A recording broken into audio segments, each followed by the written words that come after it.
You know I make it, take it, give me that back. No, I'ma make it, take it, girl. Salut les filles! Alors je vous fais une seconde vidéo dans la foulée parce que ça fait longtemps que vous me posez les questions sur ma couleur de cheveux, les produits que j'utilise et comment obtenir cette couleur. Donc je me suis dit que ce serait, ce serait plus facile de tout regrouper dans une vidéo. Alors la première question qui revient souvent c'est quelle est ma couleur de cheveux au naturel. Alors vous voyez tout de suite, je suis brune et c'est ça qui fait à mon avis que ça tient mieux sur mes cheveux parce que le blond a tendance à dégorger beaucoup plus vite, donc voilà, première réponse. Alors seconde question qui revient c'est quels sont les produits que j'utilise. Alors tout simplement je vais chez le coiffeur parce que avec des colorations de supermarché vous n'aurez jamais ce genre de résultat, ça c'est sûr et certain. Après si vous avez l'habitude de manipuler ce genre de produit, vous pouvez toujours décider d'aller dans une commerciale de coiffure et d'acheter les produits. Moi ce que j'utilise c'est le Magic Contrast de chez L'Oréal en rouge. Il faut savoir que c'est un produit qui décolore et qui recolore parce que c'est prévu pour faire des mèches à la base. Donc ça a tendance à agresser un tout petit peu du moins sur moi. J'ai des copines qui utilisent le même produit, qui n'ont pas de sensation de picotement, etc. Donc c'est juste que je dois avoir le cuir chevelu sensible à force. Ça va faire 4 ans que j'ai les cheveux rouges et que je fais ma coloration à peu près tous les mois et demi. Vous voyez ma longueur, j'ai pas de la paille à la place des cheveux, j'ai toujours mes cheveux, je ne les perds pas par poignée, donc c'est que ça fonctionne sur toute la tête.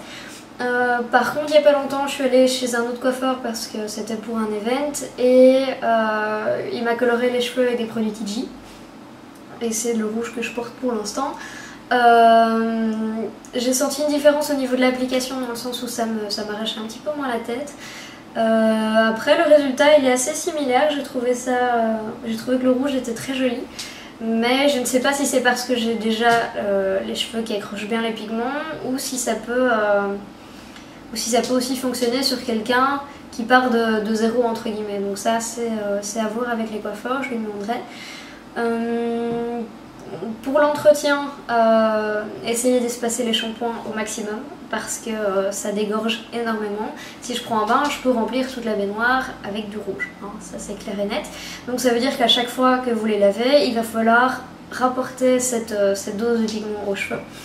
Pour ça, j'utilise deux produits. Alors, tous les deux de la marque Vitalitis. D'un côté, on a le Espresso et de l'autre, on a le Hair Color Plus. Alors tous les deux, la référence c'est rouge évidemment. L'un fait 100 ml, l'autre 200 ml mais il coûte à peu près le même prix. Donc forcément celui-là est moins cher puisqu'il y en a plus pour le même prix. Mais je trouve que celui-ci fonctionne mieux parce que donc je l'utilise à chaque shampoing. Et à la fin de mon mois et demi avant de retourner chez le coiffeur, j'ai moins besoin de recolorer les pointes qu'avec celui-ci. Par contre, celui-ci a tendance à avoir un résultat un petit peu plus qui tire vers le fuchsia à la lumière. Celui-ci est vraiment un rouge pur. Donc à vous de choisir si vous préférez la durée ou si vous préférez vraiment la teinte qui vous convient. Faut aussi faire attention à mettre des gants, absolument, parce que ça tâche à crever et que si vous avez le malheur d'en laisser couler sur votre visage et que vous ne vous en rendez pas compte, vous êtes parti pour faire 4 gommages et rester 3 jours avec une trace rouge sur la tronche. Donc faites super gaffe à ce niveau-là. Ceci dit, sur les vêtements ça part assez bien au lavage, donc pas de quoi vous inquiéter, mais privilégiez les draps foncés, les essuies foncés, etc. parce que sinon ça va vite être le carnage. J'ai des pulls que je mets assez souvent qui sont clairs et le col se décolore un petit peu. Après ça part au lavage donc c'est pas un souci, mais il faut savoir que ça déteint partout où ça peut, donc faites attention. Et il faut savoir aussi qu'une fois qu'on a les cheveux colorés et qu'on a tendance à les sécher, à les lisser, à les boucler, etc., il faut vraiment apporter l'hydratation et les soigner derrière. Moi ce que je viens de commencer à utiliser c'est des produits de la marque Kerastase que j'ai eu par le site Master Coiffe, dont je voulais vous parler dans l'article. Pour moi à la base un shampoing ça changeait pas grand chose, donc là je me suis dit je vais essayer de voir si ça change vraiment ou pas, donc j'ai commandé le shampoing et l'après-shampoing la même gamme. Alors le shampoing c'est le Bain de Force Architect niveau d'érosion 3-4 et Et l'après-shampoing, c'est le ciment anti-usure qui lui est à un niveau 1-2. J'ai vraiment senti une différence depuis que j'utilise ces deux produits. Mes cheveux se portent vachement mieux. Mais par contre, ça les alourdit un tout petit peu dans le sens où au lieu de me les laver toutes les semaines et demie, je les lave toutes les semaines parce qu'ils regressent un tout petit peu plus vite. Mais je préfère les laver un petit peu plus souvent que d'avoir les cheveux super secs, donc ça reste un bon investissement. C'est des produits Kerastase, donc c'est pas donné, mais je pense que ça vaut le coup. Ils fonctionnent vraiment tous les deux super bien. Je fais un shampoing, un après-shampoing. Après, je fais mon soin coloré que je laisse poser un quart d'heure, 20 minutes. En général, pour être sûr que ça prenne bien. Pareil pour l'après-shampoing, moi j'ai tendance à le laisser un petit peu poser, mais vous n'êtes pas obligé de le faire. Moi c'est juste parce que je me dis plus ça reste, plus les cheveux ont tendance à absorber. Et alors, au lieu de faire un masque pour l'instant, j'utilise le rafistolleur de chez Lush, qui est donc ceci, qui est donc un après-shampoing super puissant au lait soja, melon, yaourt et avocat. Voilà, donc que des trucs bien hydratants. Et c'est sûr, enfin, oui et non, hydratant dans le sens où pour moi c'est pas vraiment ça qui va m'apporter l'hydratation quand je fais mes soins. Par contre, ça les fait briller et ça les rend super doux. Donc ça, je suis vraiment satisfaite et une fois que je l'aurai fini, je le rachèterai, ça c'est sûr et certain.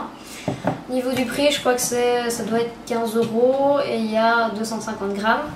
Ça fait, je dois avoir fait une dizaine de shampoings avec et il me reste un bon 2/3 du pot. Donc à ce niveau-là, je pense que c'est raisonnable. Je termine par ça. Et alors au niveau des masques, quand j'en fais, avant j'utilisais le Glisscure, le noir. Et maintenant que j'ai les produits Kerastase, je ne ressens plus le besoin de faire un masque. Ceci dit, de temps en temps j'utilise je teste un nouveau produit de chez Yves Rocher que j'ai acheté en France, qui est le Tradition de Hammam, qui est un masque à l'huile d'argan et qui sert pour le visage et pour les cheveux. Donc ça, je trouve ça assez sympa pour les vacances ou à transporter, parce que du coup ça fait 2 en 1. Et pour le visage, il y a des petits grains dedans qui permettent de faire un gommage en même temps, et ça peut servir pour moi, il me semble, de faire un petit gommage soit sur le cuir chevelu, soit sur les cheveux pour les décaper un petit peu si vous en avez besoin. Et en même temps, l'huile d'argan vient hydrater derrière, donc je pense que c'est un bon produit. Par contre, moi je l'ai acheté à moitié prix, je vous conseille de faire de même parce qu'à mon avis, il vaut pas vraiment son prix plein. Donc voilà. Pour les produits un petit peu gadgets, alors je voulais... Enfin gadget oui et non, parce que ça fait pas partie du shampoing, mais pour moi ça reste nécessaire. C'est ici, donc je vous l'ai déjà montré tout à l'heure, le spray brillant, c'est thermoprotecteur de chez Pantene.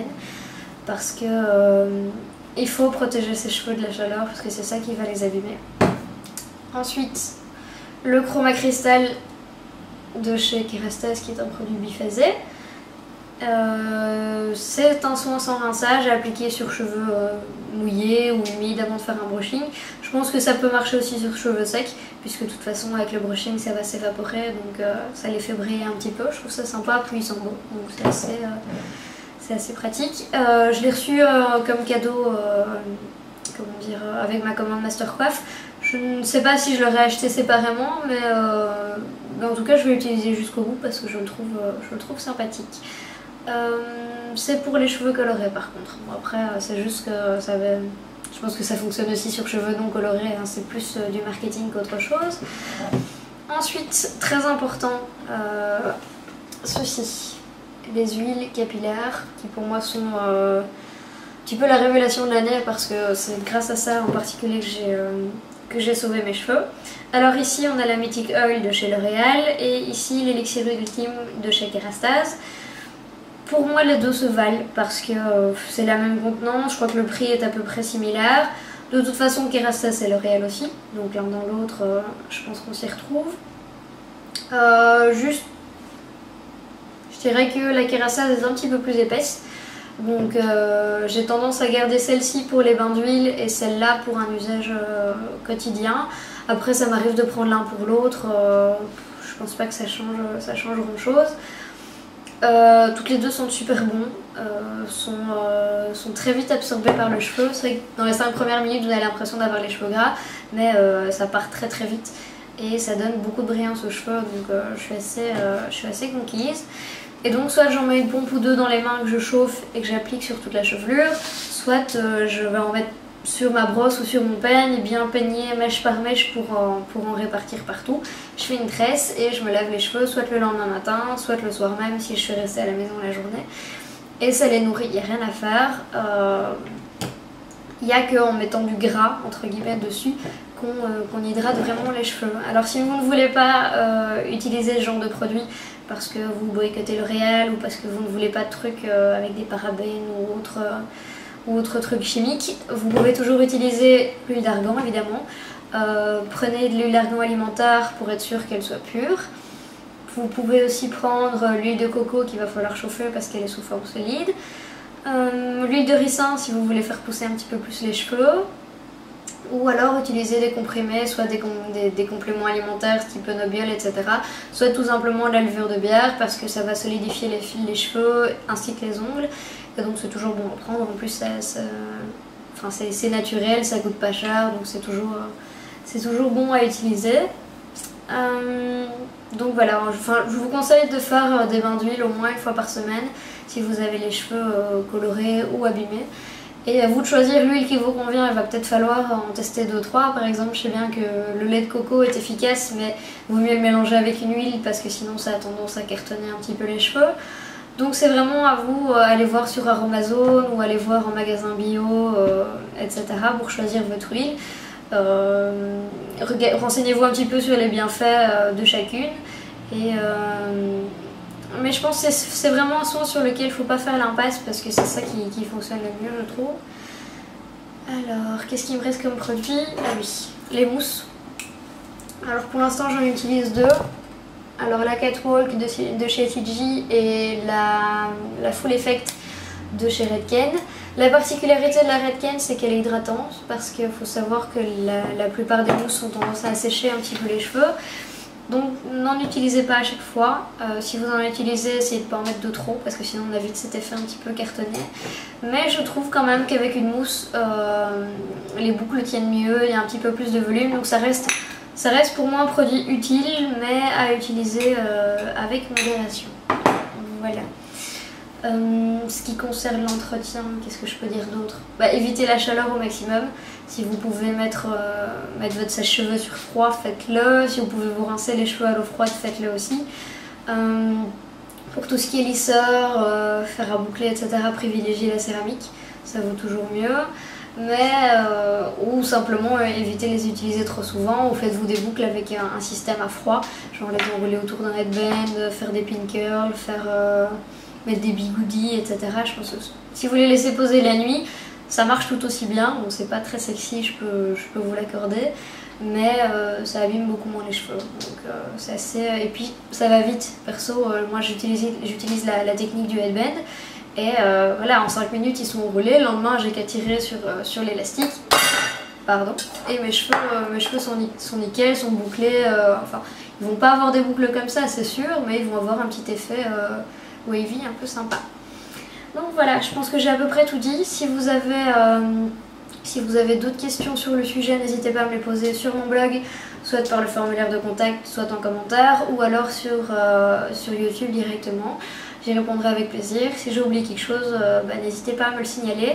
Je vous mettrai les références de tous les produits dans l'article et dans la barre de description. Et voilà, si vous avez quelque chose à rajouter, n'hésitez pas, je serai à votre disposition. Et j'espère que cette petite vidéo explicative convient à vos attentes. Et à bientôt, salut!